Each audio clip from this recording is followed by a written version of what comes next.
состоит из 10 композиций, 5 из которых это фольклорные крымско-татарские композиции, 4 другие это авторские, но композиторы тоже крымские татары. И еще одна тоже авторская.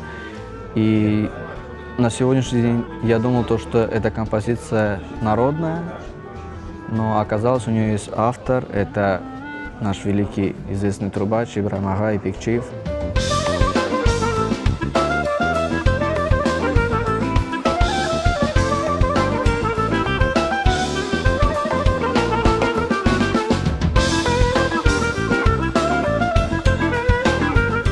У нас очень богатая музыка, поэтому если ею не делиться, это очень большая ошибка. Поэтому, собственно, и название альбома «Хырма Йолджулук» — это как бы путешествие, дорога в Крым. Я лишь хотел так себе представить, если человек, послушав этот альбом, мог себе как-то нарисовать картину Крыма и окунуться в его красоту.